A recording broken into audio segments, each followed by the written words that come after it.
Alhamdulillahirabbil alamin. Alladzi khalaqal mauta wal hayata liyabluwakum ayyukum ahsanu amala wa huwal azizul ghafur. Asyhadu an la ilaha illallah wa asyhadu anna Muhammadan abduhu wa rasuluh. Allahumma shalli ala Muhammad wa ala ali Muhammad. Qala Allah ta'ala fi kitabil karim, a'udzu billahi minasyaitonir rajim. Ya ayyuhalladzina amanu haqqa tuqatih wa la tamutunna illa wa antum muslimun. Rabbi shrahli sadri wa yassirli amri wahlul 'uqdatam min lisani yafqahu qawli, amma ba'du. Yang terhormat Ustadz Muhammad Zubairi dari Surabaya, Ustadz Farhan selaku pengurus IKADI Kabupaten Madiun, teman-teman panitia dan juga para jamaah sekalian pengajian Ahad pagi IKADI Madiun, Salimah, DSUI dan teman-teman yang berbahagia. Puji syukur tak henti-hentinya kita panjatkan pada pagi hari ini kepada Allah Subhanahu wa taala, yang mana pada kesempatan yang sudah kita tunggu-tunggu di setiap pekannya pada bulan pertama, pada setiap bulan di tiap Ahad pertama kita akan bersama-sama belajar dan mengkaji ilmu Allah, ilmu agama Islam, dan tentunya sudah sangat ditunggu-tunggu oleh para jamaah sekalian.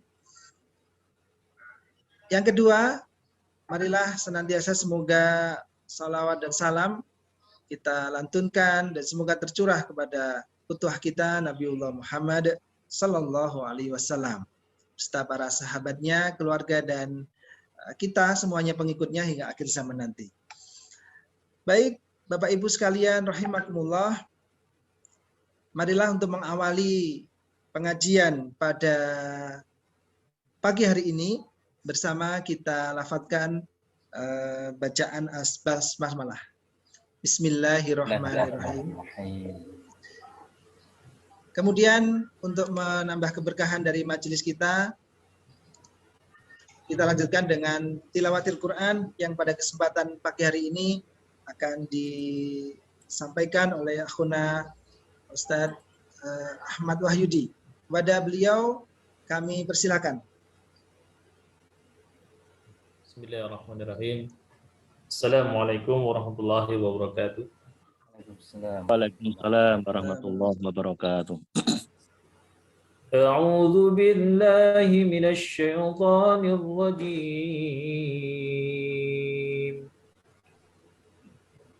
Bismillahirrahmanirrahim.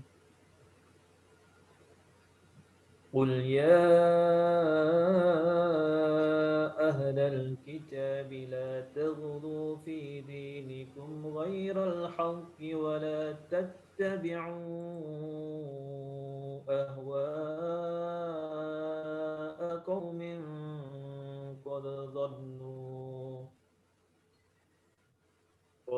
ضلوا من قبل وأضلوا كثيرا وضلوا عن سواء السبيل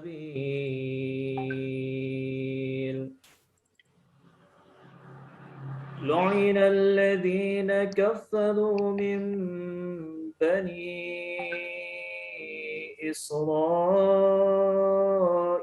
على لسان داود وعيسى بن مريم ذلك بما عصوا وكانوا يعتدون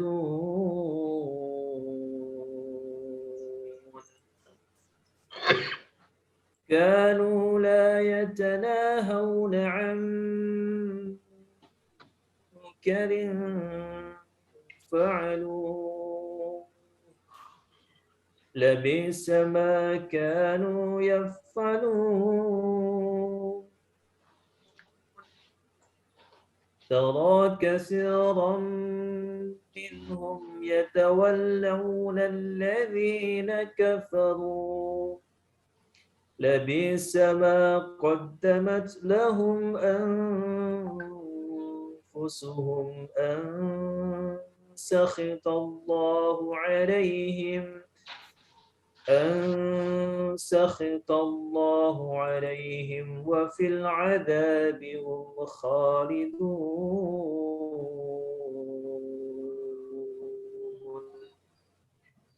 ولو كانوا يؤمنون بالله والنبي وما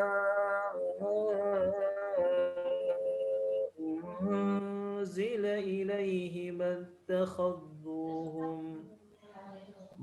اتخذوهم أولياء ولكن كثيرا منهم فاسقون لتجدن أشد الناس عداوة للذين آمنوا اليهود والذين أشركوا ولتجدن أقربهم مودة للذين آمنوا الذين قالوا إنا نصارى ذلك بأن منهم قسيسين ورهبانا وأنهم لا يستكبرون صدق الله العظيم. Assalamualaikum warahmatullahi wabarakatuh.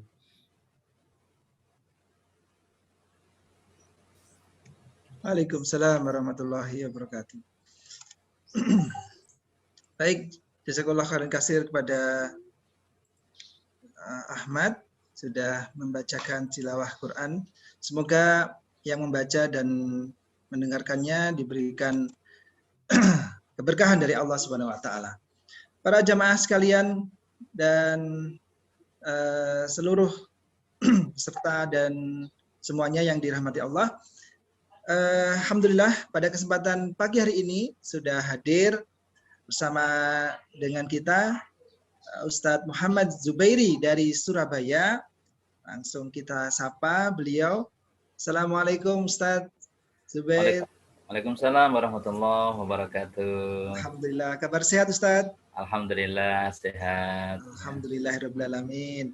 Baik para jamaah sekalian, pada kesempatan kali ini kita akan bersama-sama belajar dan mendengarkan tausiah beliau, dan tema kita pada pagi hari ini sangat tepat sekali saya kira di momentum ya tahun baru Hijriah, yaitu tepatnya tahun baru sebagai momentum hijrah menuju kebaikan. Nah, seperti kita ketahui para jamaah sekalian, Allah juga mengingatkan kepada kita semuanya, tidak cukup kita hanya berislam, kita mukmin, tetapi kemudian bagaimana mempertahankan keistiqomahan itu, apalagi saudara-saudara kita atau kita sendiri yang posisinya diharapkan oleh Allah Subhanahu wa taala seperti yang difirmankan bahwa orang-orang yang berhijrah itu akan selalu orientasinya pada rahmat Allah, dan bahkan ketika sudah mendapatkan rahmat Allah akan diposisikan derajat yang tinggi dan mendapatkan kemenangan. Nah, jangan kemana-mana para jamaah sekalian, insya Allah nanti akan dikupas tuntas dan disampaikan oleh Ustadz Zubairi pada kesempatan pagi hari ini. Langsung kita berikan sepenuhnya kepada beliau, secukupnya Ustadz.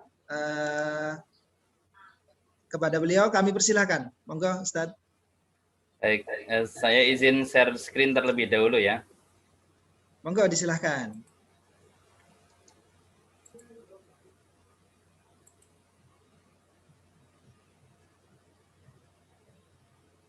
Apakah sudah nampak? Oke, alhamdulillah sudah. Monggo kalau baik. di slideshow monggo bisa atau langsung seperti itu. Alhamdulillah sudah jelas, Baik. Ustaz. Baik, bismillahirrahmanirrahim jami'an. Assalamualaikum warahmatullahi wabarakatuh.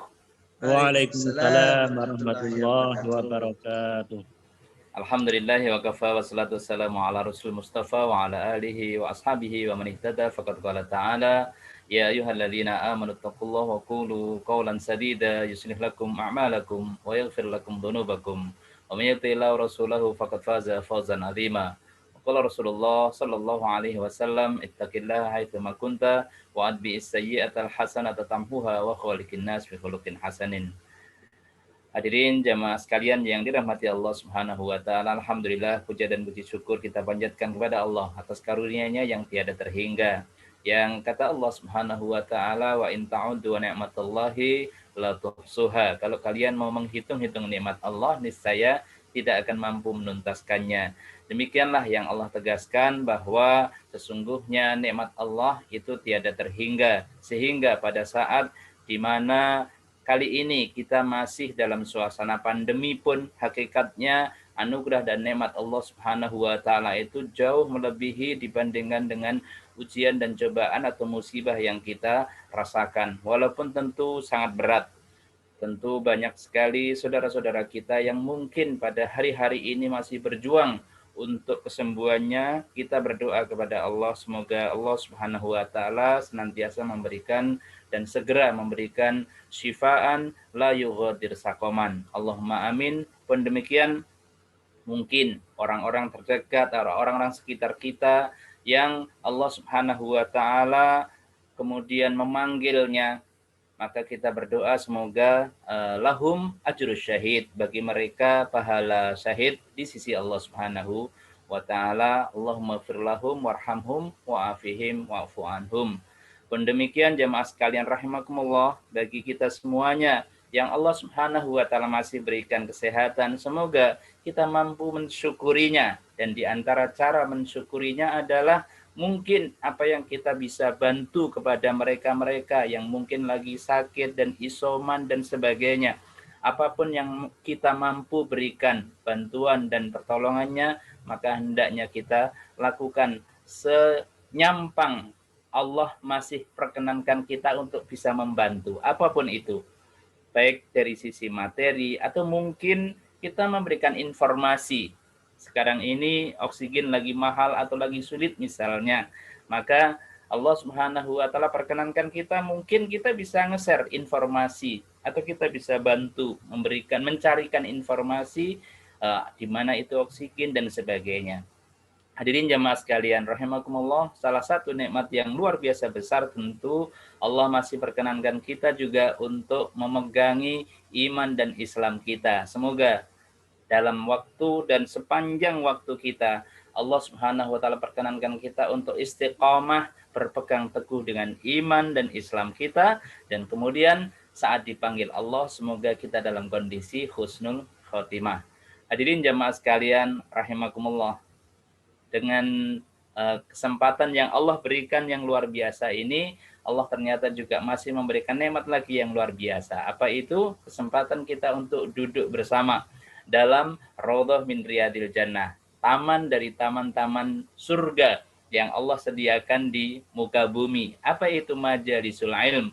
Kita duduk dalam majelis ilmu seperti yang kita lakukan di pagi hari ini. Saya yakin apa yang disampaikan Nabi sallallahu alaihi wasallam, man salaka thariqan yaltamisu fihi ilman sahhalallahu lahu thariqan ilal jannah.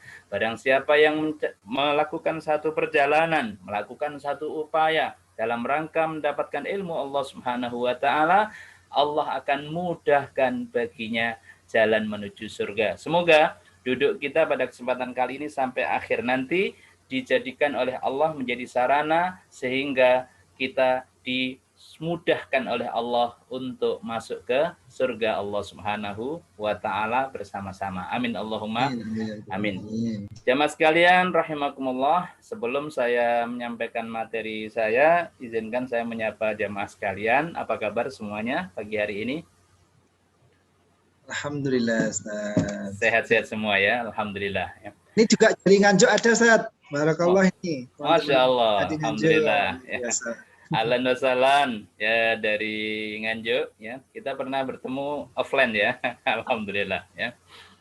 Baik, Bapak Ibu sekalian yang dirahmati Allah Subhanahu wa taala, tema pada kesempatan kali ini yang kita akan bahas adalah menyongsong tahun baru Islam, ya. Hijrah menuju masa depan yang gemilang. Bapak Ibu sekalian yang dirahmati Allah Subhanahu wa taala, berbicara tentang tahun baru Islam maka sangat banyak ibrah, hikmah dan peristiwa-peristiwa penting yang kita bisa ulik, yang kita bisa bahas, ya. Namun tentu karena waktu yang singkat dan mulia ini kita akan membahas hal-hal terpentingnya, ya. Izinkan mungkin nanti kita ada kalau ada kesempatan Pak Agung, nanti kita ada kesempatan untuk diskusi, ya. Oke, Ustaz, siap. Insya Allah demikian. Ya. Saya siapkan film juga ini, diputar apa enggak ya filmnya?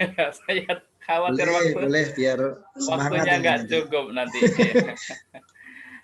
Kita lihat film dulu atau ngomong dulu ya? Ngomong dulu lah ya. Nanti kita lihat film di akhir aja, ya. Baik, Bapak-Ibu sekalian rahimakumullah. Saya mengenal istilah tak kenal maka tak sayang, ya. Boleh saya perkenalan sedikit, ya? Enggak, Ustaz. Nama saya Muhammad Zubairi, ya. Saya trainer dan motivator spiritual di PT Spirit Indonesia, ya. Founder dan pembina pesantren Tahfidz Gria Semesta Quran, penulis buku Spiritual Business, Rahasia Sukses Bisnis Nabi Sallallahu Alaihi Wasallam. Ya. Narasumber di beberapa radio, Suara Muslim, Network, Radio Suara Surabaya, TVRI, dan lain-lain. Konsultan ARD dan keluarga, serta trainer prophetic leadership. Ya. Luar biasa, Ustaz. Alhamdulillah ini. Saya lama nyantri di Pondok Pesantren Al-Waridin, sehingga saya asli Madiun. Jadi kayak pulang kampung ini. Kemarin saya sempat terpikir untuk offline, ya. Tapi karena belum memungkinkan, ya. Karena kalau offline bisa sambil pulang ke ibu, ya. Lulusan Teknik Sipil, Fakultas Teknik Sipil dan Perencanaan ITS. Ini biar seperti anak kekinian lah, ya. Instagram saya @zubairi_trainer. Monggo kalau mau follow, saling follow boleh, ya. Facebook saya Muhammad Zubairi. Kemudian YouTube saya Muhammad Zubairi TV, ya. Alhamdulillah YouTube jadi sarana untuk bisa menambah infak dan sedekahnya. Juga kemarin kepada saudara-saudara kita di Palestina, ya, YouTube-nya sudah bisa memberikan, walaupun belum banyak, tetapi lumayanlah sudah, ya. Muhammad Zubairi TV. Ya. Baik, Bapak-Ibu sekalian rahimakumullah, bahasan kita pada kesempatan kali ini adalah menyongsong tahun baru Islam. Hijrah menuju masa depan yang gemilang. Kita tahu bahwa pada masa pemerintahan Amirul Mukminin Umar bin Khattab radhiyallahu an, beliau yang memulai untuk membahas, bermusyawarah dengan para sahabat, dan kemudian memelopori adanya pembuatan tahun, ya, secara angka. Dan itu yang pertama di dunia. Sebelumnya belum pernah ada. Ya. Jadi pembuatan tahun atau penanggalan itu sebelumnya berdasarkan peristiwa-peristiwa. Maka kalau kita dapatkan dalam sejarah-sejarah, itu adalah nama peristiwanya. Kelahiran Nabi itu dikenal dengan tahun apa, Bapak-Ibu sekalian? Pada waktu sebentar sebelum kelahiran Nabi. Ada peristiwa apa itu? Peristiwa tahun gajah. Gajah, ya. Pasukannya Abraha yang mau menyerbu Mekah, ya. Itu dengan memakai kendaraan gajah. Dan karenanya kemudian masyarakat atau masyarakat dunia pada saat itu menyebutnya bahwa kelahiran Nabi SAW itu disebut dengan tahun gajah. Kenapa? Karena belum ada pembuatan tahun dengan angka. Dan pembuatan tahun dengan angka itu pertama kali itu diputuskan oleh Amirul Mukminin Umar bin Khattab radhiyallahu an. Nah, kalau Masehi gimana, Ustaz? Masehi itu 1000 tahun setelah Umar bin Khattab. Jadi penanggalan atau pembuatan angka tahun Masehi itu adanya, diputuskannya adalah 1000 tahun oleh Gregorius, 1000 tahun setelah Amirul Mukminin Umar bin Khattab radhiyallahu an menetapkannya. Jadi jemaah sekalian rahimakumullah, penetapan penahunan atau pembuatan tahun dengan angka itu pelopornya adalah kaum muslimin, dalam hal ini adalah pada masa pemerintahan Amirul Mukminin Umar bin Khattab radhiyallahu an. Nah, setelah dimutuskan untuk membuat tahun atau kalender ya dengan angka, maka Amirul Mukminin Umar bin Khattab radhiyallahu an kemudian bermusyawarah, lantas momentum apa yang dijadikan titik tolak untuk memulai tahun tersebut. Ada banyak, beberapa, tentu dalam musyawarah banyak sekali usulan. Ada yang mengusulkan kelahiran Nabi, ada yang mengusulkan wafatnya Nabi, ada yang mengusulkan yang lainnya, dan kemudian ada juga yang mengusulkan dan kemudian menjadi keputusan adalah peristiwa hijrahnya Nabi Sallallahu Alaihi Wasallam. Karenanya kemudian peristiwa hijrah ini yang menjadi titik tolak dari penanggalan atau penahunan dari tahun Hijriah atau tahun kaum muslimin yang ditetapkan oleh Amirul Mukminin Umar bin Khattab radhiyallahu an. Nah, jemaah sekalian rahimakumullah, setelah itu maka jadi kalau kita hitung ya, kalau kita hitung sekarang kita menyongsong tahun berapa? 1443 Hijriah ya. Sudah 14 abad lebih. Jamaah sekalian rahimakumullah, penahunan atau penanggalan berdasarkan angka yang dipelopori oleh kaum muslimin, wabil khusus oleh Amirul Mukminin Umar bin Khattab radhiyallahu an ini berlangsung. Sehingga jamaah sekalian rahimakumullah, keputusan Amirul Mukminin Umar bin Khattab untuk memulai tahun Islam dengan peristiwa hijrah ini menegaskan dan menunjukkan kepada kita semuanya bahwa hijrah adalah merupakan peristiwa yang maha dahsyat, yang memberikan insight, yang memberikan hikmah dan menjadi pelajaran yang luar biasa berharga bagi kaum muslimin. Karenanya sangat tepat ketika kemudian kita membahas dalam rangka menyongsong tahun baru Islam, itu kita membahas bagaimana hijrah dan hal-hal apa saja yang mengitarinya, menyertainya, serta apa manfaat besar yang diperoleh oleh kaum muslimin, Rasulullah bersama dengan kaum muslimin dengan peristiwa hijrah ini, dan tentu kemudian what's next, apa yang juga bisa kita ambil pelajaran dari peristiwa hijrah pada masa kekinian, di masa kehidupan kita ini. Baik Bapak-Ibu sekalian rahimakumullah, itulah insyaallah seputar bahasan kita pada kesempatan kali ini. Kita mulai bahasan kita yang pertama, jemaah sekalian rahimakumullah. Mari kita jawab pertanyaan yang paling utama ini adalah why. Apa sih, mengapa penting bab ini kita bahas ya? Yang pertama jemaah sekalian rahimakumullah, sebagaimana kita tahu bahwa tadi yang sudah sedikit saya sampaikan, bahwa sesungguhnya kalender Islam atau tahun Hijriah itu adalah merupakan pelopor dari penanggalan atau pembuatan tahun berdasarkan angka bagi umat manusia di dunia, bagi peradaban manusia. Hal ini harus menjadikan pride bagi kita. Adanya kebanggaan dan rasa bersyukur dan bangga bahwa kita sebagai muslim ini benar-benar dengan keislamannya, nilai-nilai keislaman dan pribadi-pribadi yang terbina, tertarbiyah, terdidik oleh Islam itu menjadi pelopor bagi peradaban umat manusia. Misalnya akhirnya kita dapatkan para ulama-ulama Islam, merekalah penemu-penemu dari sains dan teknologi, ilmu pengetahuan dan teknologi yang luar biasa bermanfaat bagi kehidupan umat manusia sekarang. Termasuk ketika pandemi seperti ini, maka wallahu a'lam bishawab, ini hari ini udah berapa ini Pak Agung peserta kita? Alhamdulillah sudah hampir 70-an Ustaz. Udah 70 ya. Ini kalau offline kira-kira bisa segini ya. Insya Allah lah ya. Insya Allah, insya Allah. Insya Allah mendekati begitu ya. Tetapi walaupun dalam kondisi pandemi seperti ini, ternyata Allah Subhanahu wa taala memberikan kesempatan kepada kita, dimudahkan untuk kita bisa mengkaji ayat-ayat Allah, hadis-hadis Rasulullah SAW, as-sirah an-nabawiyah, dalam rangka untuk mendekatkan diri kita kepada Allah dengan relatif mudah, ya. Dan tentu terhindar dari berbagai macam resiko-resiko yang di masa pandemi seperti ini sangat besar resiko ketika bertemu atau berkerumun, ya.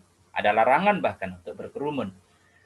Tetapi kita masih bisa dimudahkan oleh Allah SWT untuk duduk dalam majelis ilmu. Yang demikian ini salah satu dari buah adanya sains dan teknologi yang berkembang. Dan ternyata sains dan teknologi yang berkembang itu dipelopori oleh para ulama-ulama Islam. Dan ini kita dapatkan juga merupakan inspirasi dari para sahabat Nabi Sallallahu Alaihi Wasallam, Khulafaur Rasyidin, yang beliau-beliau telah memberikan inspirasi luar biasa bagi kita. Jadi ini yang pertama yang menjadi sangat penting untuk kita jawab. Mengapa hal ini kita perlu bahas? Ya. Baik, Bapak-Ibu sekalian rahimakumullah. Kemudian yang harus juga kita jawab dari pertanyaan why ini, mengapa hal ini penting untuk kita bahas? Karena tadi sudah kita dapati bahwa ketika Amirul Mukminin bermusyawarah, Umar bin Khattab radhiyallahu anhu bermusyawarah dengan para sahabat, peristiwa apa atau kapan tepatnya dimulai penanggalan, maka beliau bersama dengan sahabat Nabi Sallallahu Alaihi Wasallam yang lainnya bersepakat untuk memulai penanggalan tersebut dari peristiwa yang dahsyat, yakni hijrah Nabi Shallallahu Alaihi Wasallam. Sehingga mari kita lihat mengapa hal ini penting kita bahas, mengapa hal ini penting kita pahami, mengapa hal ini penting untuk kita ambil insight dan hikmahnya, karena sesungguhnya hijrah ini benar-benar menjadi tonggak perubahan. Para ulama menyebutnya sebagai nuqtatut tahawul. Jadi alasan pertama dan utama selain tadi yang sudah kita bahas, mengapa hal ini kita perlu kita peringati, perlu kita yu'adzim sya'airallah, kita agungkan syiar-syiar Allah ini. Salah satu syiar Allah itu adalah tahun baru Islam, maka karena di dalam tahun baru Islam ada peristiwa hijrah, dan peristiwa hijrah itu benar-benar menjadi nuqtatut tahawul, menjadi titik tolak perubahan bagi perjuangan dakwah Rasulullah, bagi tersebar luasnya ajaran Islam yang mulia dan penuh dengan kedamaian ini ke seluruh alam, sebagaimana misi utama Rasulullah, wa ma arsalnaka illa rahmatan lil alamin. Ya. Tidaklah aku mengutusmu wahai Muhammad kecuali untuk menjadi rahmat bagi seluruh alam. Sehingga bisa kita katakan bahwa hijrah menjadi titik tolak atau tonggak tersebar luasnya ajaran mulia Islam ke seluruh muka bumi. Ya. Emang ada dasarnya. Salah satunya sangat banyak ayat-ayat Al-Quran dan hadis-hadis Nabi menegaskan bab ini. Kita sebut diantaranya di ayat 100 dari surat An-Nisa. Ya. Allah Subhanahu wa taala tegaskan, "Wa may yuhajir fi sabilillah yajid fil ardi muraghaman katsiran wa sa'ah." Barang siapa yang berhijrah di jalan Allah Subhanahu wa taala akan didapati kehidupan yang luas di muka bumi dan rezeki yang banyak. Ini yang pertama jemaah sekalian rahimakumullah. Jaminan dari Allah Subhanahu wa taala, garansi dari Allah Subhanahu wa taala bahwa ternyata orang yang berhijrah tentu adalah dalam hadis tentang niat itu pada hafal semua insyaallah ya. Innamal a'malu binniyat wa innamal likulli imri'in ma nawa faman kanat hijratuhu ilallahi wa rasulih. Ya. Pastinya yang dimaksudkan oleh Allah yuhajir fi sabilillah itu adalah faman hijratuhu ilallah wa rasulih. Barang siapa yang berhijrah karena Allah dan Rasulnya, maka mereka yang demikian itu digaransi langsung oleh Allah Subhanahu wa taala mendapatkan muraghaman katsiran wa sa'ah. Yajid fil ardi muraghaman. Muraghaman itu para mufassir menjelaskan yang pertama, mendapatkan tempat yang luas, lebih leluasa untuk menjalankan agamanya. kemudian mendapatkan perlindungan dari Allah dan orang-orang yang menjadi tempat hijrah atau tujuan dari hijrah. Itu muraghaman. Cukup banyak, tapi saya menyampaikan dua hal tadi. Ya. Mendapatkan perlindungan, kemudian mendapatkan jaminan untuk bisa lebih leluasa menjalankan agamanya. Yang kedua adalah kathiru wasa'ah. Wasa'ahnya di sini itu adalah rezeki yang luas. Kalau kita baca tafsirnya, di beberapa banyak tafsir, baik At-Tabari maupun Ibnu Katsir, kita dapatkan wasa'ah, di sini adalah rezeki yang luas. Nanti kita bisa lihat, ya. Semoga waktunya nutut untuk kita bisa putar film barang beberapa menit lah, ya. 5 atau kalau bisa 10 menit lah, ya. Saat. Yang kedua, jamaah sekalian, masih di ayat 100, ya. Masih di ayat 100 Allah sementara tegaskan, wa may yakhruj min baitihi muhajirun ilallahi wa rasulih. Barang siapa yang keluar dari rumahnya dalam rangka hijrah di jalan Allah dan Rasulnya, tsumma yatrikhul maut, kemudian di perjalanan di tengah jalan meninggal atau mati, ya, karena sebab apapun, tetapi niat dia benar-benar masih ikhlas karena Allah Subhanahu wa taala, karena hijrah menuju Allah Subhanahu wa taala, faqad waqa'a ajruhu 'ala Allah, ya. Nah, ini. Barang siapa yang meninggal dalam perjalanan hijrah, pahala untuknya. Dalam hadis yang juga dikutip oleh muttafaq alaih, yang dikutip juga oleh Imam An-Nawawi dalam Riyadhus Shalihin, cukup panjang hadis itu tentang orang yang membunuh 99 orang, ya. Ada seorang laki-laki pembunuh 99 orang. Ini kisahnya masyhur, ya, insyaallah sudah banyak di awal, ya. Sudah banyak diketahui. Kalau sudah banyak diketahui berarti nggak perlu saya kisahkan, gitu kan. Atau bolehlah, ya, kita ulang sedikit tentang kisah laki-laki pembunuh ini. Dia berniat untuk taubat, ya. Mungkin sudah bosan juga, ya, bunuh orang 99. Ya Allah, ya, bunuh satu orang aja ini kepikiran banget. Ini 99, ya. Dan satu orang saja, membunuh satu orang dosanya sangat besar. Dosa besar, apalagi kemudian membunuh 99 orang, ya. Sangat besar, jauh, sangat besar, amat sangat besar dosanya. Karenanya mungkin, ya, dan di samping tentu hidayah Allah Subhanahu wa taala yang masuk dalam dirinya, dia ingin bertobat, tapi nggak tahu bagaimana cara taubatnya, dan taubatnya diterima atau tidak juga nggak tahu, ya. Tapi sudah, saya bosan, saya ingin menjadi lebih baik. Saya ingin berhenti, begitu kan. Maka bertanyalah dia kepada setiap orang yang ditemui. Banyak yang takut, banyak yang tidak tahu dan tidak berani menjawab. Enggak, begitu, ya. Kemudian, ya, mungkin Anda bisa tanya kepada itu ada orang ahli ibadah. Maka bertanyalah dia kepada ahli ibadah. Wahai abid, wahai ahli ibadah, bapak ahli ibadah, saya ini mau bertobat. Taubat saya diterima atau enggak, ya? Dan bagaimana cara taubatnya? Nah, sayang sekali si ahli ibadah ini tidak pernah ikut pengajian IKADI Madiun, ya. Nggak pernah ikut ngaji, tidak cinta ilmu, ya. Dia hanya ahli ibadah saja. Ahli ibadah, tetapi dia tidak cinta ilmu. Maka parah dan fatalnya dia menjawab tanpa ilmu. Dia nggak punya ilmunya, dia hanya berbekalkan ahli ibadah, kemudian dia menjawab tanpa ilmu.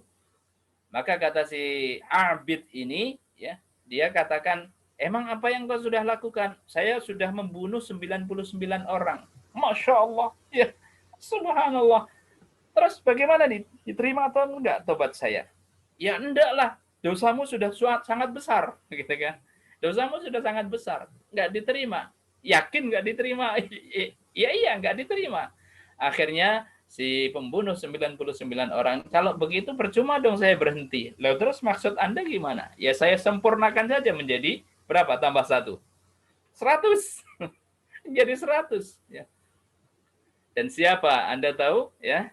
Siapa target operasinya atau yang kemudian menjadi orang yang ke-100 yang dia bunuh? Ya si ahli ibadah yang tanpa ilmu ini. Bapak sekalian rahimakumullah, para ulama membahas, ya, ketika mengisahkan hadis ini, menjelaskan hadis ini, di antaranya membahas bagaimana status ahli ibadah yang akhirnya dibunuh oleh orang pembunuh ini, ya. Pembunuh mau bertobat, tapi dia mendapatkan jawaban yang mengecewakannya, ya. Akhirnya ini orang dibunuh. Ahli ibadah yang karena tanpa ilmu dia menjawab, dia berdosa dan matinya naudzubillah su'ul khotimah, ya. Ini orang yang ahli ibadah saja. Makanya inilah pentingnya kita ngaji, pentingnya kita terus mencari ilmu, pentingnya kita untuk menjadi robbaniin bima kuntum tu'allimunal kitab wa bima kuntum tadrusun, ya. Dan kesempatan hari-hari ini Bapak Ibu sekalian rahimakumullah, Masya Allah, insya Allah dipermudah. Berbekalkan HP dengan berapa paketan, atau sekarang kan pada punya wifi insya Allah, ya, karena pada daring, ya, sekolahnya, maka atau setidaknya paketan juga diberikan oleh diberi bantuan oleh pemerintah dan sebagainya, maka ini bisa kita manfaatkan untuk mencari ilmu, ya. Tetapi pemuda ini setelah membunuh yang akhirnya ke-100 ini, jamaah sekalian rahimakumullah, keinginan dan niat kuat dia untuk bertobat itu masih membara. Teruslah dia bertanya dan akhirnya bertemu dengan seorang alim yang juga amil, seorang alim yang zaim, orang amil, memahami dan punya ilmu pengetahuan, pemahaman agama yang baik dan juga melaksanakan ajaran agamanya. Bertanyalah si pemuda ini kepada seorang alim tersebut, dan akhirnya dijawab oleh seorang alim bahwa Allah Subhanahu wa Ta'ala sangat bergembira ketika ada hambanya yang mau bertobat. Orang yang punya dosa sebesar apapun kemudian mau kembali kepadanya, bertaubat kepadanya, sungguh sangatlah dicintai oleh Allah Subhanahu wa Ta'ala dengan kecintaan yang sangat tinggi oleh Allah Subhanahu wa Ta'ala. Tapi ada syaratnya. Oke, asalkan diterima, apapun syaratnya saya siap. Begitu kata sang pemuda.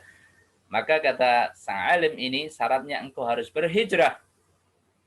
Maka dia bersiap-siap untuk berangkat berhijrah. Dalam perjalanan hijrahnya, jemaah sekalian rahimakumullah, kita tahu, ya, perjalanan hijrah seseorang berarti dia meninggalkan rumahnya, meninggalkan masyarakatnya yang menjadikan akhirnya dia menjadi orang yang tidak baik, bahkan menjadi pembunuh dan sebagainya.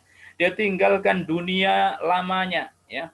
Ini bukan dalam artian meninggalkan dunia hitam menuju dunia putih, ya, yang rambutnya mulai memutih, bukan. Tetapi hijrah benar-benar, ya, hijrah dari tempat yang lama, ya, menuju ke tempat yang baru yang lebih baik. Dan dalam pertengahan perjalanan ini meninggal orang sang pemuda ini. Langsung 2 malaikat turun. Biasanya kalau ada orang meninggal itu hanya 1 malaikat saja. Apakah malaikat rahmat atau malaikat adab? Kalau orangnya baik, maka malaikat rahmat yang akan menjemputnya. Kalau orangnya tidak baik, maka malaikat adab yang menjemputnya. Nah, orang ini, spesial khusus orang ini, Allah turunkan 2 malaikat langsung. 2 malaikat ini sesuai dengan SOP-nya masing-masing, merasa berhak untuk mengambilnya. Kata si malaikat adab, wah ini bagian saya, ya. Kenapa? Coba lihat track record-nya. Dia pembunuh 100 orang. Dan maksiat-maksiat yang lainnya. Sehingga ini adalah layak untuk menjadi bagianku. Tetapi malaikat rahmat kemudian mengatakan, oh enggak, ini dia berjalan dalam rangka berhijrah. Dalam rangka taubat dia. Tapi belum nyampe.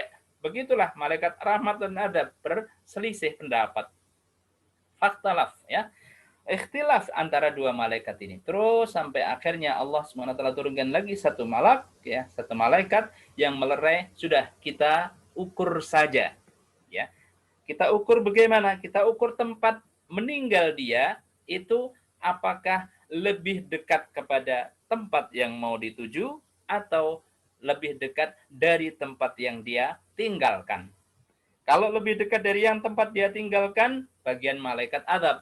Kalau lebih dekat ke tempat yang dituju, bagiannya malaikat rahmat. Ya. Hadirin jamaah sekalian rahimakumullah, karena dalam hadis Bukhari disebutkan, karena Allah telah menerima taubatnya, maka Allah perintahkan bumi yang hendak dituju ini untuk mendekat, dan bumi yang ditinggalkan untuk menjauh. Begitu kemudian diukur, ternyata lebih dekat ke tempat yang dituju dalam selisih 1 jengkal saja. Masya Allah, ya, selisihnya 1 jengkal. Tapi itulah Allah Subhanahu wa taala karena sudah menerima taubatnya. Hal ini jemaah sekalian rahimakumullah, ya, menegaskan tentang ayat yang kita baca tadi. Faqad waqa'a ajruhu 'alallah. Sesungguhnya Allah telah menetapkan baginya pahala atas orang yang berhijrah di jalan Allah Subhanahu wa taala, ya. Baik, Bapak sekalian rahimakumullah. Sekarang kita masuk kepada how to. Setelah kita memahami pentingnya kita membahas tentang tahun baru Islam, kita mengetahui kita harus punya pride, kita harus rasa syukur dan rasa bangga atas tahun Islam yang dimana ini menjadi pelopor bagi peradaban umat manusia dan sekaligus peristiwa yang menyertai yang ditetapkan oleh kaum muslimin, oleh Amirul Mukminin untuk menjadi awal mula dari tahun Hijriah ini, jamaah sekalian rahimakumullah, yakni hijrah Nabi Sallallahu Alaihi Wasallam. Bagaimana kemudian kita memahami dan menerapkannya dalam kehidupan kita. Yang pertama, jamaah sekalian rahimakumullah, hijrah itu ada 2 hal. Yang pertama adalah hijrah makaniyah. Hijrah secara dari sisi tempat tinggal. Dari sisi tempat tinggal ini yang menjadi kewajiban dari seluruh kaum muslimin pada waktu Rasulullah SAW adalah hijrah berpindah dari Mekah ke Madinah. Sebelumnya ada hijrah, tetapi tidak diwajibkan kepada seluruh kaum muslimin, yakni hijrah ke Habasyah. Tetapi hijrah ke Madinah ini diwajibkan oleh Rasulullah SAW kepada seluruh kaum muslimin. Ada nanti di ayat tadi yang kita bahas, ayat 100, yakni di ayat 97-98 dari surat An-Nisa, itu Allah kabarkan tentang orang-orang yang tidak berhijrah. Padahal dia tidak ada halangan, tetapi tidak mau hijrah dari Mekah ke Madinah. Akhirnya apa? Akhirnya dia mati dalam kondisi zalimul li nafsi, mendolimi dirinya sendiri. Kenapa? Karena pada waktu perang Badar dan perang-perang berikutnya, itu orang-orang yang sudah muslim tetapi tidak mau berhijrah dari Mekah ke Madinah itu dipaksa oleh pasukan kafir untuk ikut berperang dalam barisan orang-orang kafir melawan kaum muslimin.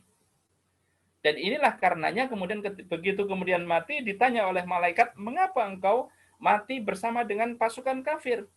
"Karena kami lemah dan sebagainya." Kata malaikat, "Bukankah bumi Allah luas yang dengan itu engkau bisa berhijrah?" Dalam artian, lah kemarin kenapa engkau tidak ikut hijrah sebagaimana perintah Rasulullah Sallallahu Alaihi Wasallam? Sehingga jemaah sekalian rahimakumullah, masya Allah wa tabarakallah, hijrah ke Madinah ini adalah yang pertama menjadi hijrah makaniyah dan sifatnya adalah hukumnya adalah wajib. Ya. Nanti tentu ada pengecualian orang-orang yang memang benar-benar udzur syar'i yang tidak bisa hijrah. Nah, itu dikecualikan. Nah, ini orang-orang yang zalimul li nafsi itu bukan orang-orang yang udzur syar'i, tapi ya mungkin ada urusan karena malas dan sebagainya, atau ada sayang, eman, ya, meninggalkan hartanya, meninggalkan bisnisnya dan sebagainya. Sementara kaum muslimin yang ikut berhijrah, semisal yang pernah sahabat Abdurrahman bin Auf, ya, Utsman bin Affan, Abu Bakar As-Siddiq, dan sahabat-sahabat yang lainnya itu meninggalkan seluruh hartanya. Abdurrahman bin Auf itu sudah menjadi konglomerat pada waktu sebelum hijrah. Tapi begitu ada perintah hijrah ke Madinah, beliau berangkat tanpa membawa apapun karena memang tidak mungkin untuk dibawa. Kalau dibawa merepotkan atau kemudian nanti bisa dicegat atau dibunuh oleh orang-orang kafir Quraisy. Karenanya kemudian berangkat tanpa membawa apapun yang beliau sudah menjadi konglomerat itu. Kalau sekarang misalnya berangkat itu mungkin diblokir, ya, sudah diblokir rekening pribadinya dan sebagainya dan seterusnya. Nah, sehingga jemaah sekalian rahimakumullah, hijrah yang pertama yakni yang sifatnya adalah makaniyah, ini berlakunya wajib pada saat perintah hijrah itu turun ke Madinah. Nah, yang kedua jemaah sekalian rahimakumullah, nanti pasca Fathu Mekah itu ada hadis Nabi Sallallahu Alaihi Wasallam yang menyebutkan bahwa la hijrata ba'dal fath. Tidak ada lagi kewajiban berhijrah secara makaniah, secara tempat, ya, setelah Futuh Mekah. Sehingga yang ada itu adalah hijrah yang kedua ini, yakni hijrah ma'nawiyah. Hijrah ma'nawiyah itu apa dasarnya? Di antaranya dalam surat Al-Muddathir, warrujza fahjur, dan dari perbuatan yang tidak baik berhijrahlah. Sehingga hijrah ma'nawiyah ini adalah meliputi yang pertama, hijrah dari kekufuran menuju kepada keimanan.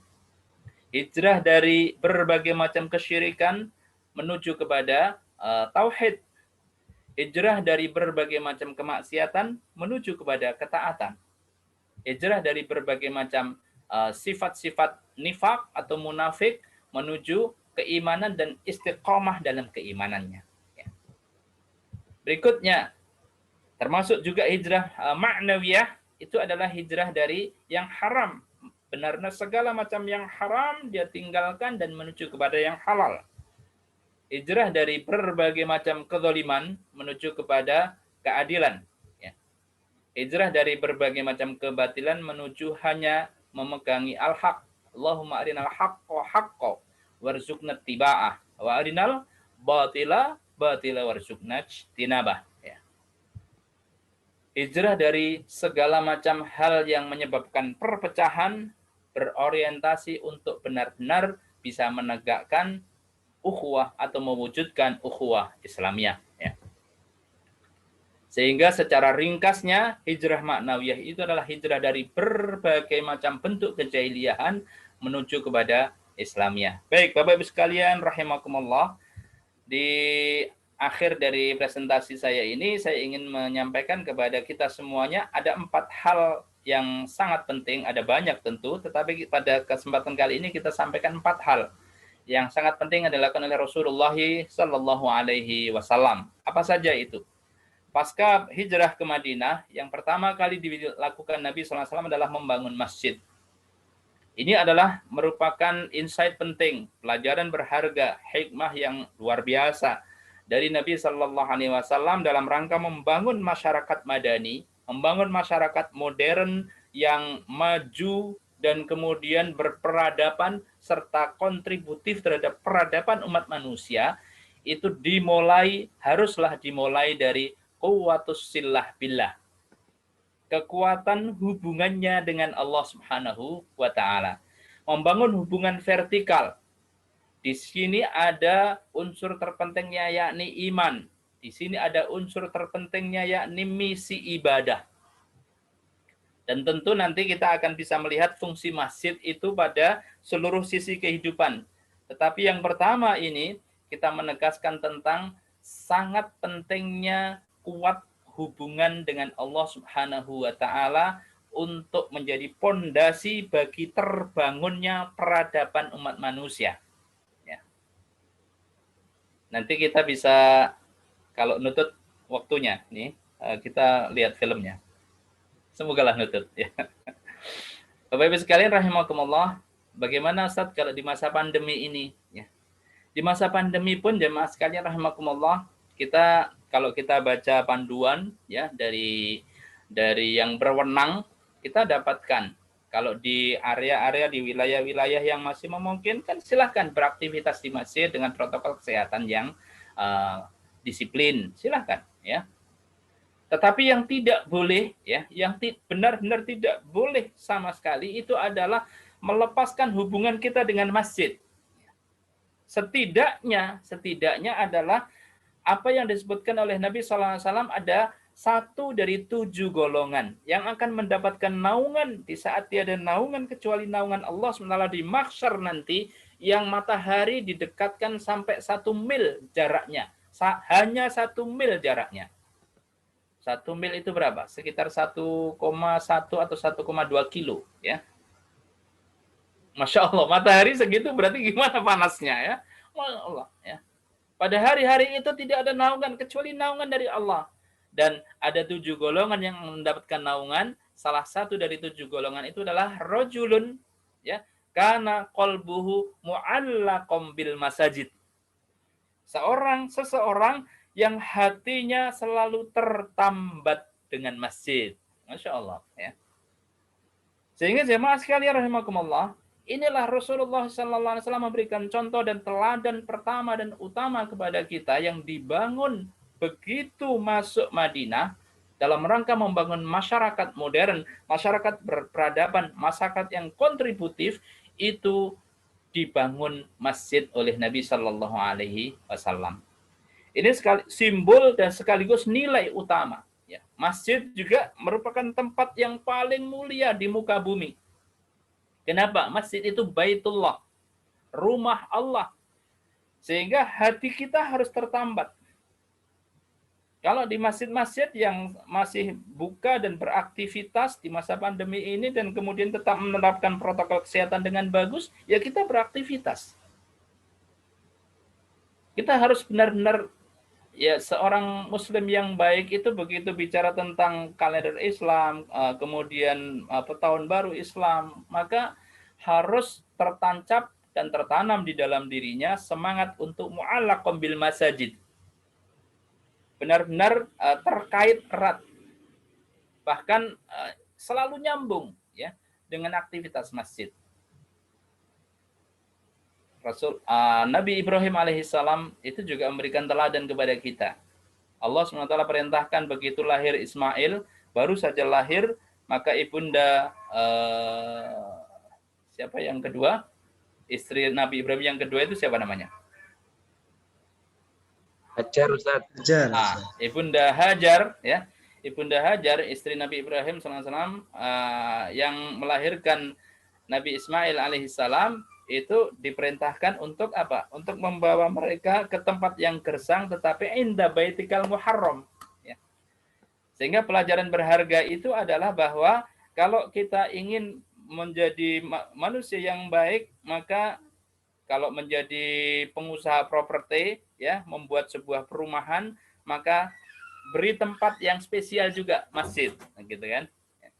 Jangan masjidnya di pinggir atau kecil atau mungkin hanya apalagi enggak sampai diberikan tempat, ya. Na'udzubillah.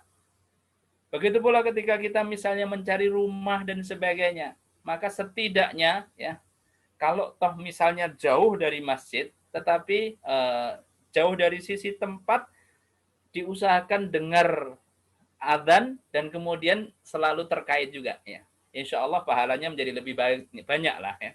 Kalau jauh, apalagi kalau dekat pun, itu juga harus aktif di masjid tersebut, ya.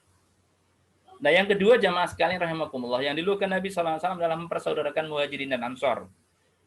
Yang ini menegaskan tentang unsur kedua terpenting setelah iman, yakni ukhuwah Islamiyah, ya.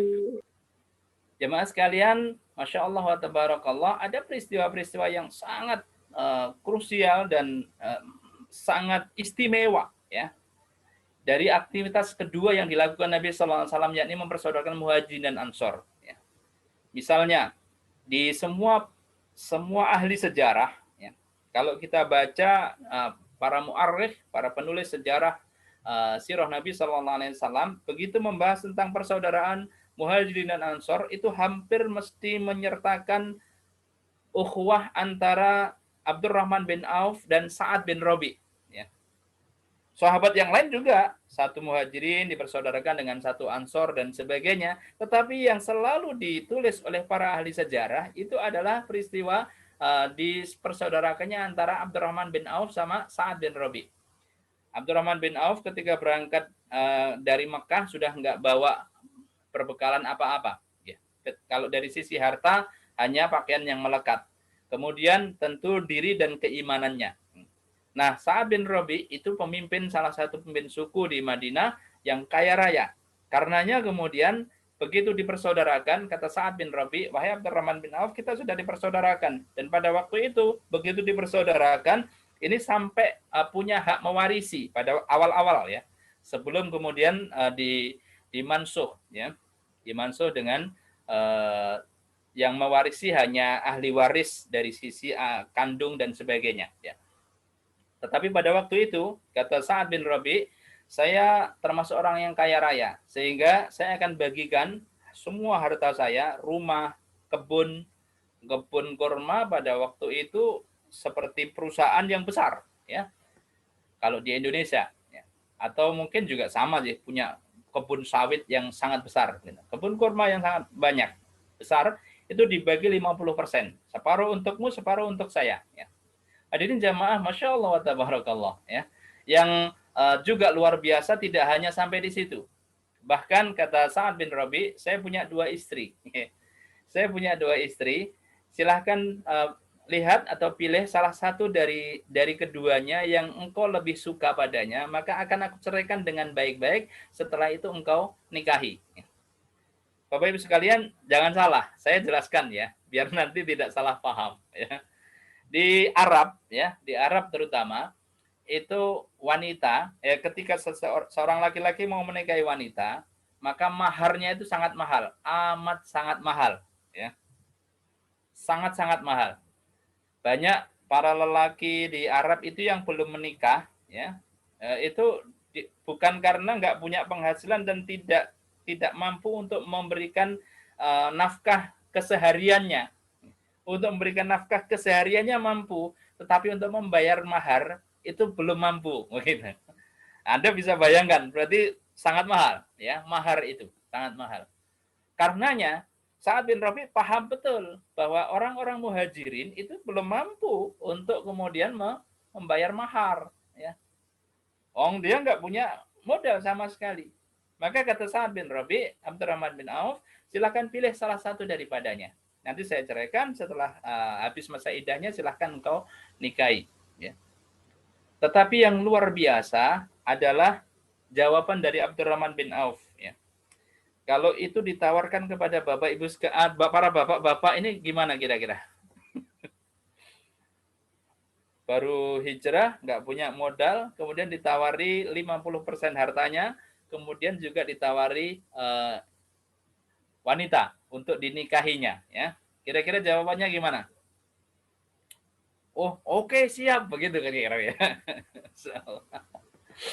Atau bergaya begini, oh, gimana ya? Janganlah, begitu. Berharap untuk dipaksa, gitu kan? Berharap untuk dipaksa. Oh, ini begitu kan. Jemaah sekalian rahimakumullah, Abdurrahman bin Auf kemudian memahami luar biasanya tawaran dari Sa'ad bin Rabi ini, tetapi beliau memberikan pelajaran berharga kepada kita untuk ifah, menjaga diri, kehormatan dia di sisi Allah Subhanahu wa taala, ya. Sehingga bukan dalam rangka menolak, tetapi beliau memberikan pelajaran kepada kita untuk menjaga ifah, ya, karena beliau sadar bahwa tangan di atas lebih baik daripada tangan di bawah. Ya tulul ya khairun min yadis sufla. Begitu dipegangi oleh Abdurrahman bin Auf, akhirnya beliau kemudian menjawab, ya, terima kasih, semoga Allah SWT memberkahi hartamu dan memberkahi keluargamu. Tolong tunjukkan kepadaku di mana letak pasar dan bagaimana kondisinya. Nah, jamaah sekalian rahimakumullah, ini ukhuwah Islamiyah yang menjadi 2 sisi dari satu mata uang, ya. Dan Allah tegaskan di ayat 10 dari surat Al-Hujurat, innamal mu'minuna ikhwatun. Sesungguhnya orang-orang yang beriman itu bersaudara. Dan di ayat 72 dari surat Al-Anfal, Allah Subhanahu wa taala menegaskan, ya, ketika orang-orang kaum muslimin itu tidak berukhuwah Islamiyah, maka yang terjadi adalah takun fitnatun fil ardi wa fasadun kabir.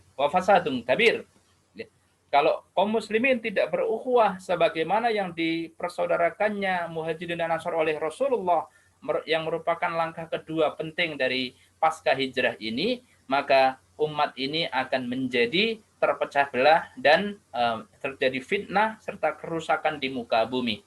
Sebagaimana mungkin yang kita lihat, yang kita rasakan, begitu umat ini tidak bersatu padu, tidak berukhuwah Islamiyah. Sehingga Masya Allah wa tabarakallah, sebagaimana juga IKADI, ya, salah satu slogannya IKADI penting adalah bersama menebarkan rahmatan lil Islam, rahmatan lil alamin. Salah satu unsur terpentingnya adalah untuk menggalang semua komponen kaum muslimin untuk bersatu padu dalam ukhuwah Islamiyah, ya.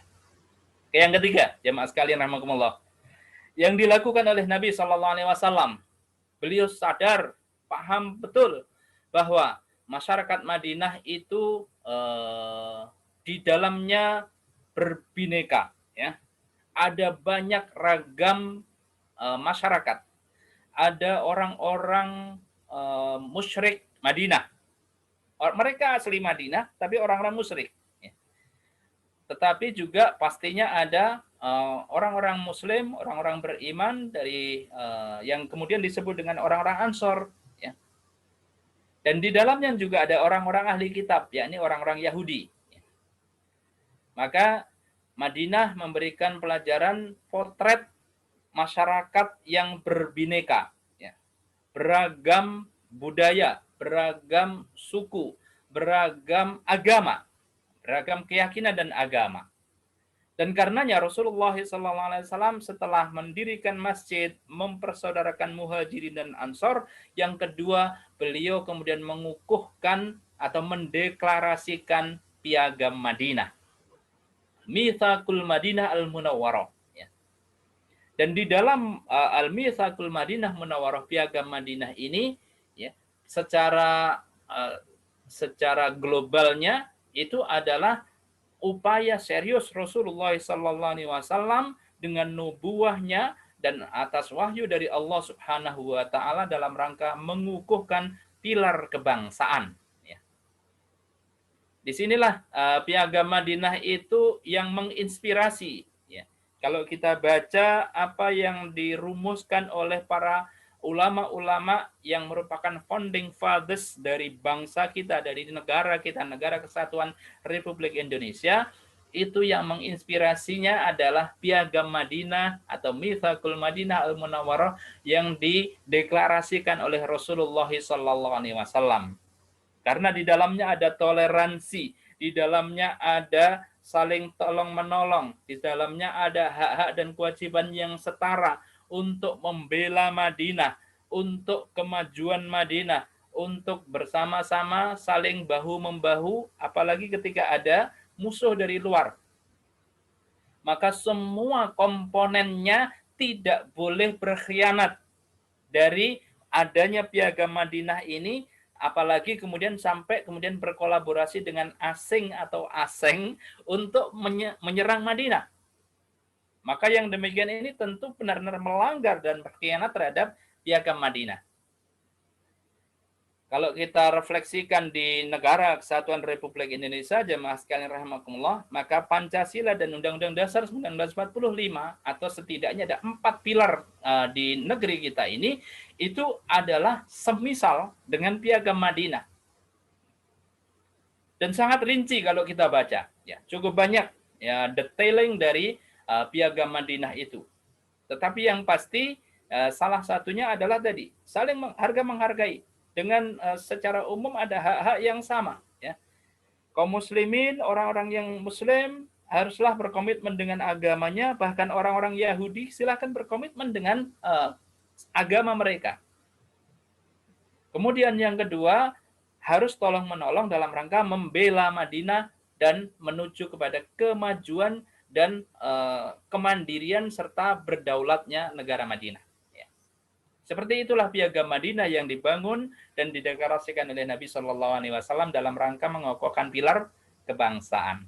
Yang keempat, ini yang tidak kalah penting, membangun pasar menuju bangsa. Membangun pasar ini jamaah sekalian rahmakumullah dalam rangka membangun bangsa yang mandiri sekaligus berdaulat. Bukan hanya mandiri, ya, tetapi juga berdaulat, tidak bisa disetir oleh bangsa yang lain.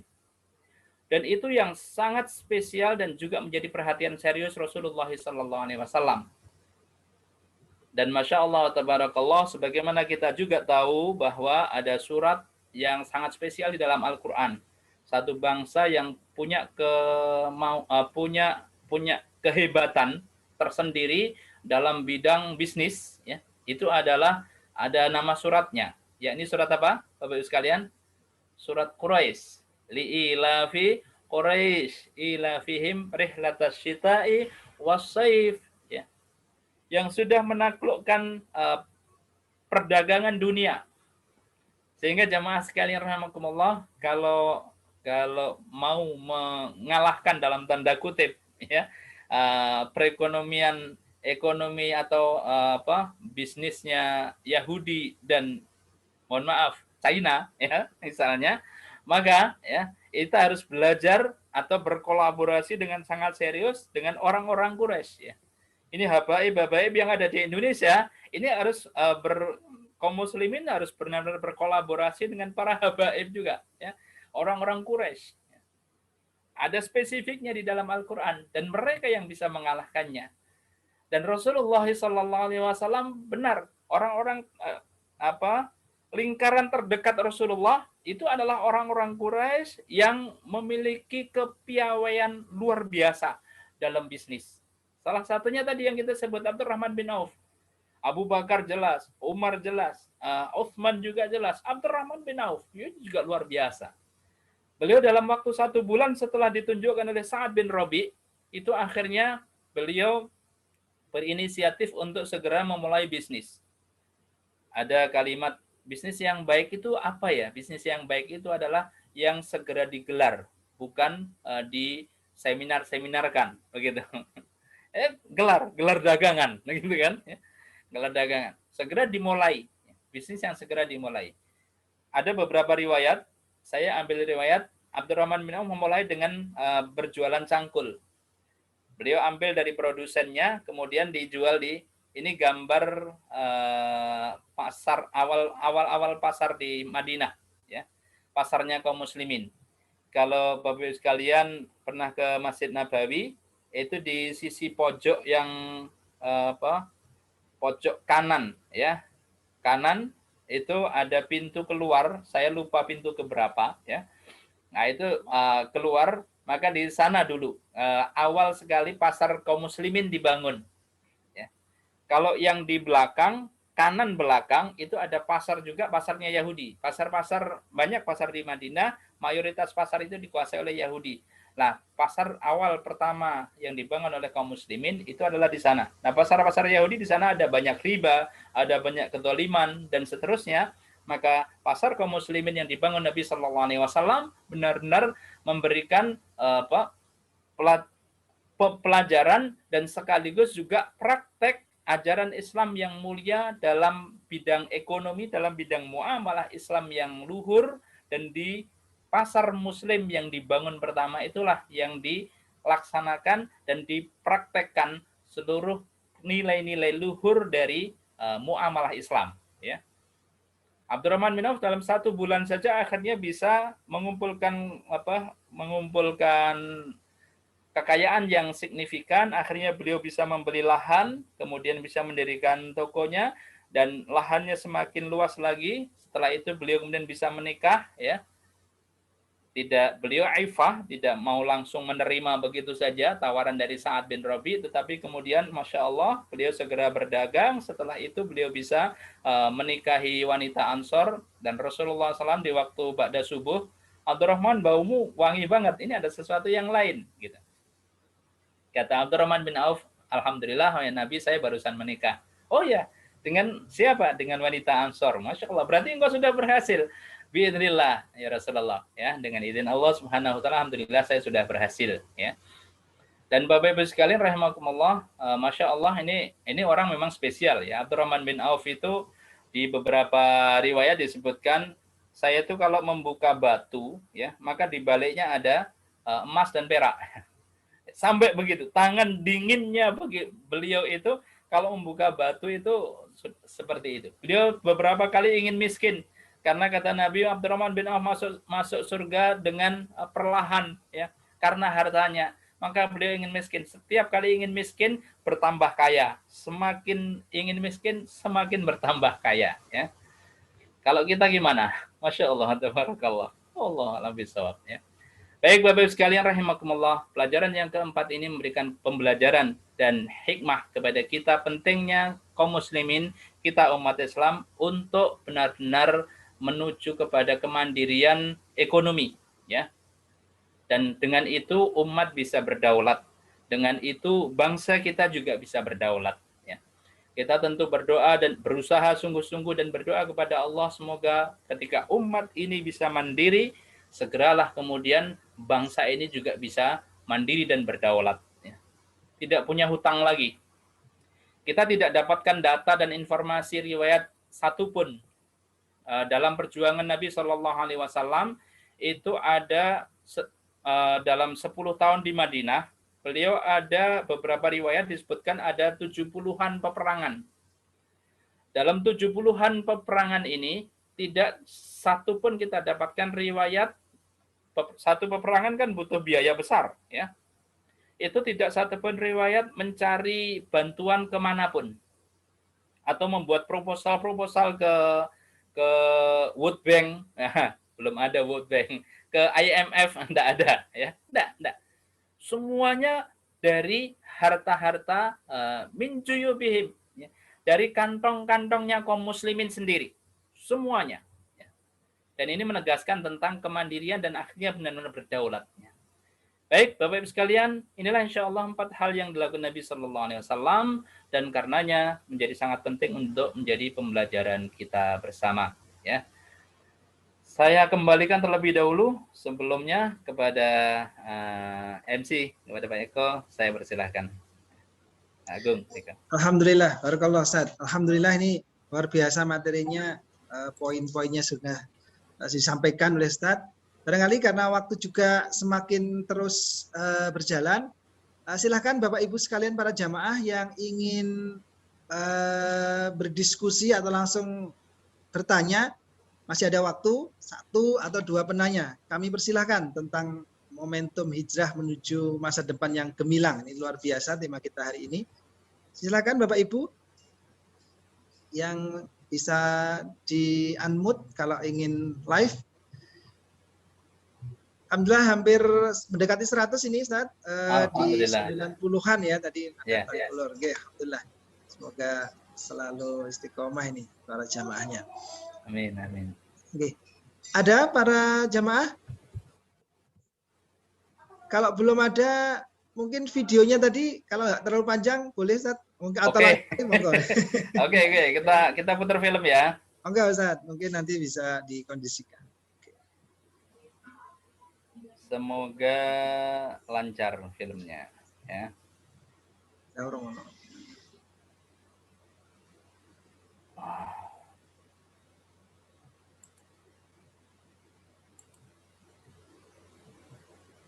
Bapak-Ibu sekalian, ini pasca perjanjian Hudaybiyah ya.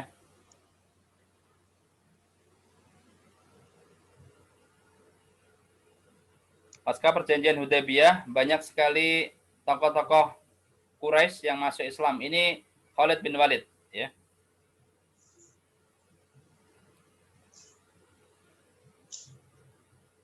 Khalid bin Walid dan Utsman bin Maz'un, kemudian Amr bin As, ini mereka semuanya masuk Islam, ya.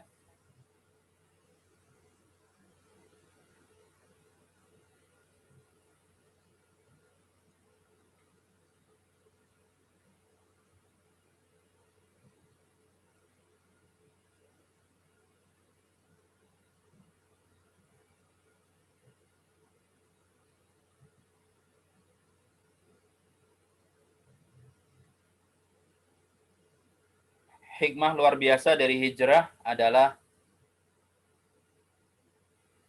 bertambah begitu banyaknya kaum muslimin, masyarakat yang masuk Islam.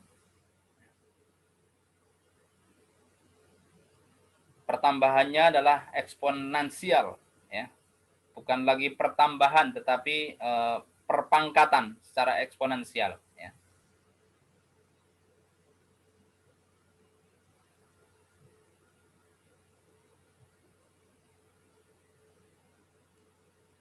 Namun orang-orang kafir Quraisy kemudian melakukan pengkhianatan terhadap perjanjian Hudaybiyah yang di sana ada 10 tahun gencatan senjata. Ya.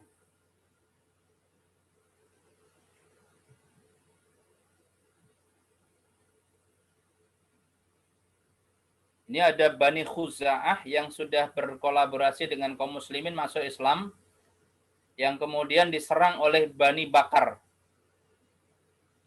Bani Bakar ini berkolaborasi dengan orang-orang kafir Quraisy.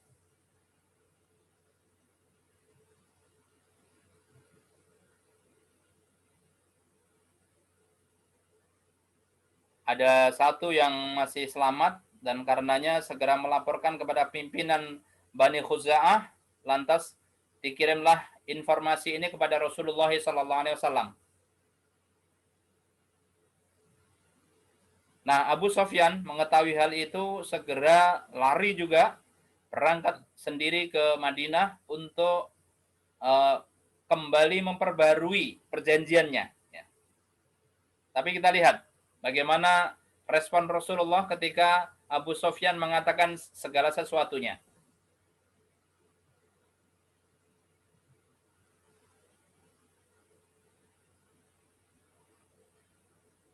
Sepanjang Abu Sofyan mengatakan dan beralasan segala macam kepada Rasulullah, Rasulullah ternyata sama sekali tidak berbicara sepatah kata pun.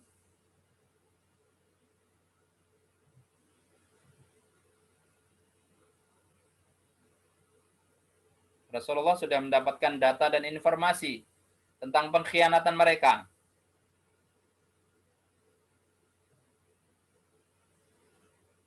Karena Rasulullah tidak menggubrisnya, maka tentu para sahabat juga tidak menggubrisnya.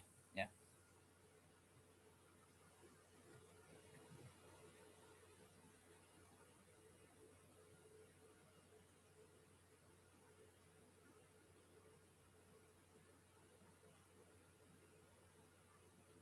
Akhirnya minta tolong kepada Abu Bakar, nggak dipedulikan, kepada Umar, tidak dipedulikan, kepada Ali.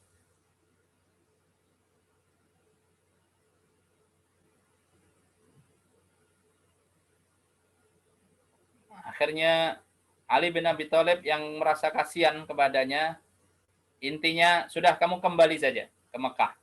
Lakukan persiapan yang perlu dan penting.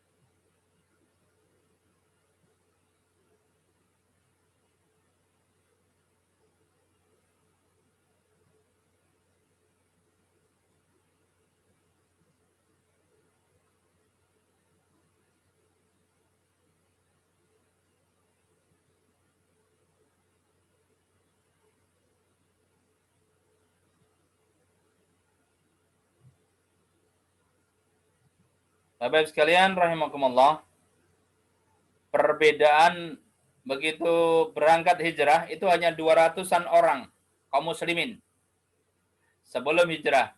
Begitu kemudian pasca hijrah, kali ini Rasulullah SAW berangkat bersama dengan 10.000 pasukan.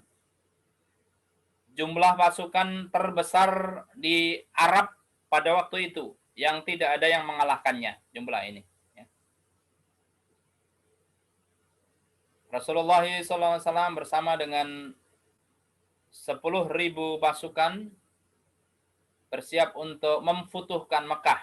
Ya. Abu Sofyan sudah sampai kembali ke Mekah pada kaumnya. Disambut oleh masyarakat Mekah dan oleh istrinya Hindun.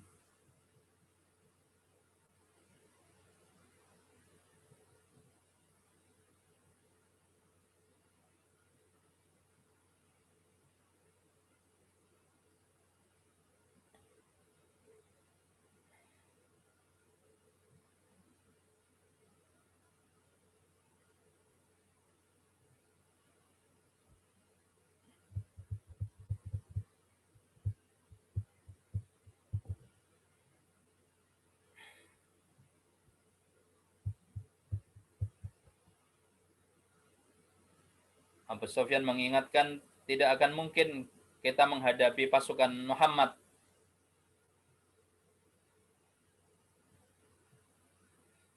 Akhirnya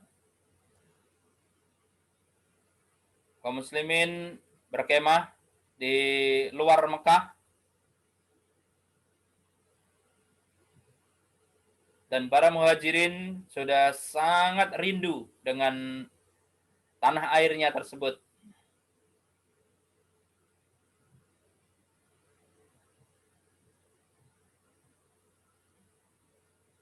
Ini Hindun dan Abu Sufyan sudah melihat jumlah kaum muslimin yang berkemah di malam hari itu dengan jumlah yang sangat besar, yang memang sudah tidak mungkin dihadapi lagi.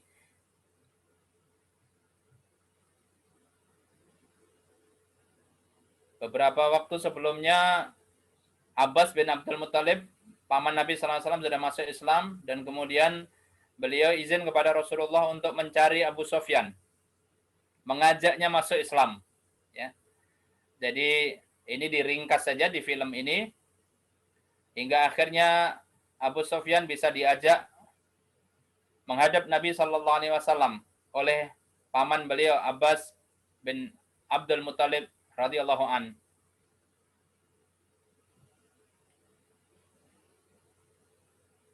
Kita lihat Abu Sufyan diabaikan, juga tidak digubris oleh kaum muslimin.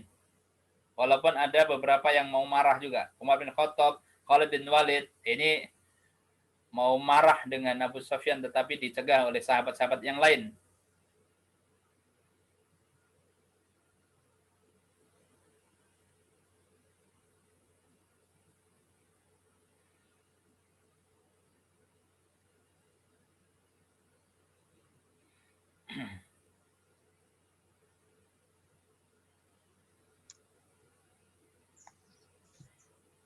Dan hebatnya jamaah sekalian rahimakumullah, sebagaimana Abbas bin Abdul Muttalib itu masuk Islam sebelum Fathu Mekah, Abu Sufyan ini juga masuk Islam akhirnya sebelum Fathu Mekah. Sehingga beliau bukan termasuk orang-orang tulako, ya. Beliau masuk Islam sebelum ini.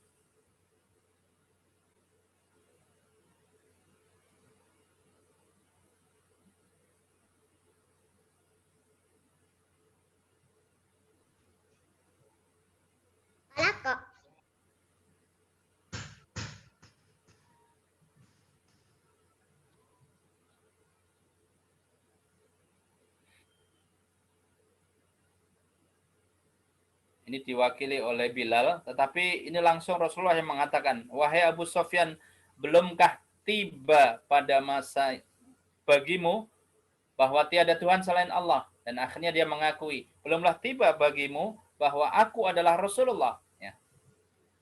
Nah, dia menyatakan, saya masih ragu-ragu.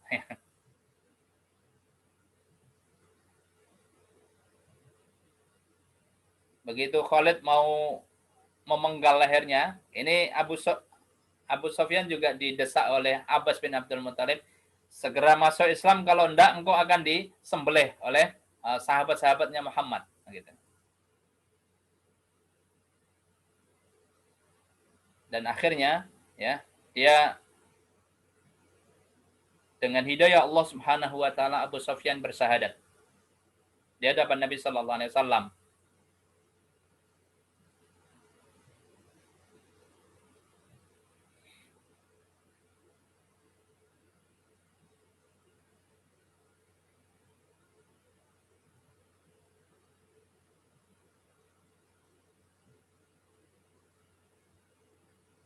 Butuh waktu 23 tahun jamaah 21 tahun jamaah sekalian rahimakumullah bagi Abu Sufyan untuk masuk Islam.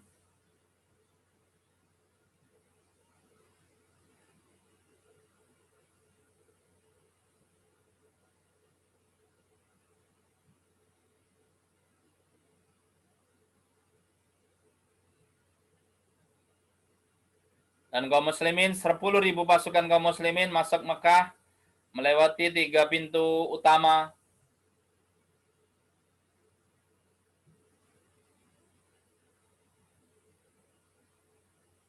Jemaah sekalian rahimakumullah, ketika kita bertakbir baik di Idul Fitri maupun Idul Adha terutama, maka marilah kita ingat peristiwa besar ini, Fathu Mekah, buah besar dari hijrah Nabi sallallahu alaihi wasallam. Alhamdulillahi katsira wa subhanallahi bukratan wa asila. La ilaha illallah. Sadaqa wa'da wa nasara abada wa a'azza jundahu.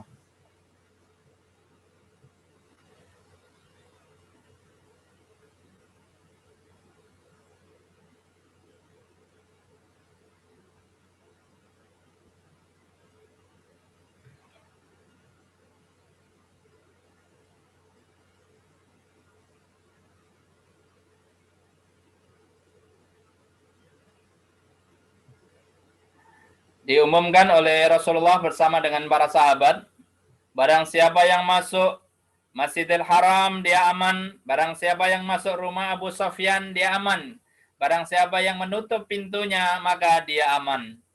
Ini bentuk kasih sayang dan rahmat Islam kepada umat manusia, masuk ke Mekah dengan damai tanpa pertumpahan darah. Beliau memberikan pengampunan massal kepada mereka-mereka yang telah menyakiti, bahkan mengusir beliau bersama dengan para sahabat dari kampung halamannya. Ya.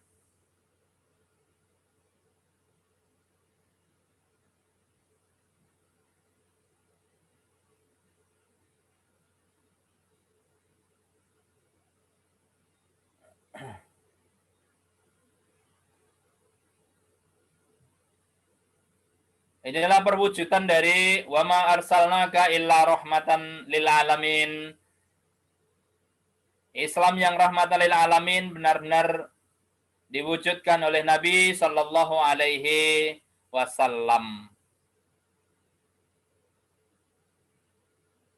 Kita lihat bagaimana rindunya kaum muslimin, orang-orang muhajirin wabil khusus ke kampung halamannya, ke negerinya sendiri.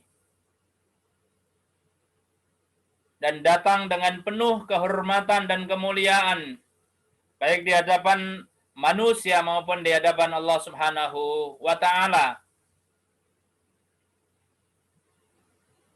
Masa depan umat yang gemilang akan bisa kita dapatkan dimulai dengan spirit dan semangat serta nilai-nilai hijrah yang dilakukan sebagaimana yang dilakukan oleh Nabi Sallallahu Alaihi Wasallam ketika kita terapkan dalam kehidupan kita sehari-hari.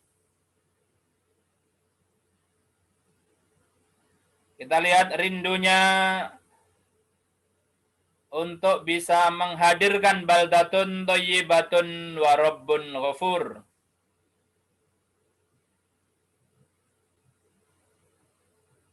Bertemu dengan anak dan istrinya yang mungkin tidak ikut hijrah.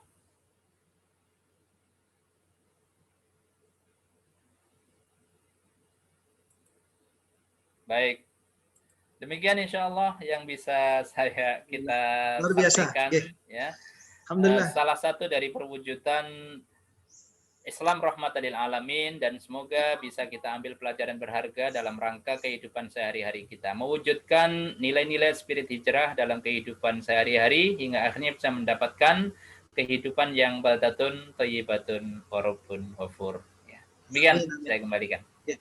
Baik Ustaz, untuk menyempurnakan majelis kita pada pagi hari ini, dimohon Ustaz untuk memimpin doa, semoga para jamaah semuanya diberikan kesehatan dan saudara kita yang sakit diberikan kesembuhan oleh Allah SWT. Moga-moga Ustaz disilakan untuk memandu doa.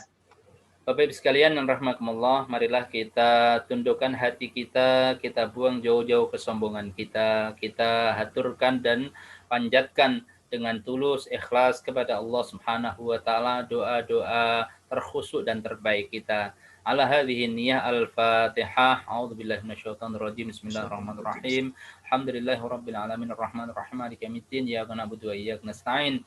Ihdinas siratal mustaqim, siratal ladzina an'amta 'alaihim ghairil maghdubi 'alaihim waladdallin. Amin. Alhamdulillahi rabbil alamin. Hamdan syakirin, hamdan na'imin, hamdan yuafi ni'amahu wa yukafi'u mazida. Ya Rabbana lakal hamdu kama yanbaghi li jalali wajhikal karim wa 'azimi sultanik. Raditu billahi rabba wa bislami din Muhammadin sallallahu alaihi wasallam nabiyya wa rasula. Subhanaka la ilma lana illa ma 'allamtana innaka antal alimul hakim. Wa tub alaina innaka antat tawwabur rahim waghfir lana innaka antal ghafurur rahim. Allahumma inna nas'aluka bi anna nashhadu annaka antallah la ilaha illa anta al-ahadus samad alladzi lam yalid wa lam yulad wa lam yakul lahu kufuwan ahad. La ilaha illa anta subhanaka inna kunna minadh dhalimin. Rabbana zalamna anfusana wa illam taghfir lana wa tarhamna lanakunanna minal khasirin. Rabbana ighfir lana wa liwalidina warhamhum kama rabbana shighara warhamhum kama rabbana shighara warhamhum kama rabbana shighara. Rabbana ighfir lana wa li ikhwanina alladhina sabaquna bil iman wa la taj'al fi qulubina ghillan lil ladzina amanu rabbana innaka ra'ufur rahim.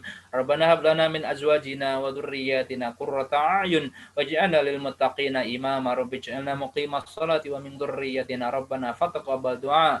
Rabbana hab lana minas salihin. Allahumma arina haqqa haqqa warzuqna ittiba'ah wa arina al-batila batila warzuqna ijtinabah. Allahumma a'inna ala dzikrika wa syukrika wa husni ibadatik ya muqallibal qulub tsabbit qulubana ala dini wa ta'atik ya musarrifal qulub sarrif qulubana ala ta'atik. Allahumma inna nas'aluka salamatan fid din wa afiyatan fil jasad wa ziyadatan fil ilmi wa barakatan fil rizqi wa taubatan qabla al-maut wa rahmatan 'inda al-maut wa maghfiratan ba'da al-maut. Allahumma hawwin 'alaina fi sakaratil maut wa najata minan nar al-'afwa 'inda al-hisab ya aziz ya ghaffar ya rabbal alamin. Allahumma shfi mardana, Allahumma shfi mardana, Allahumma shfi marda minal muslimin.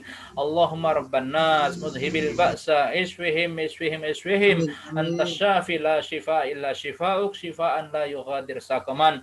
Allahumma innaka ta'lamu anna hadhil qulub qad istamat ala mahabbatik wal taqad ala ta'atik wa tawhadat ala da'watik wa ta'ahadat ala nusrati syari'atik.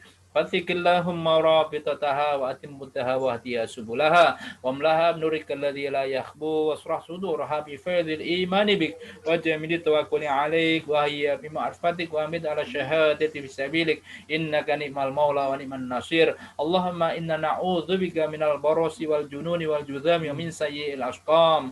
Allahumma afina fi badanina, Allahumma afina fi sam'ina, Allahumma afina fi basarina. La ilaha illa anta. Allahumma khtim lana bil iman, Allahumma khtim lana bil islam, Allahumma khtim lana bi husnil khatimah min ahli qawli la ilaha illallah Muhammadur Rasulullah. Rabbana atina fid dunya hasanah wa fil akhirati hasanah wa qina adzaban nar. Subhana rabbika rabbil izzati amma yasifun. Salamun alal mursalin walhamdulillahi rabbil alamin. Amin ya rabbal alamin. Dari saya kurang lebihnya mohon maaf. Terima kasih atas segala perhatian. Usini wa iyyakum bittaqwallah wallahul muwaffiq ila aqwamit thoriq. Wassalamualaikum warahmatullahi wabarakatuh.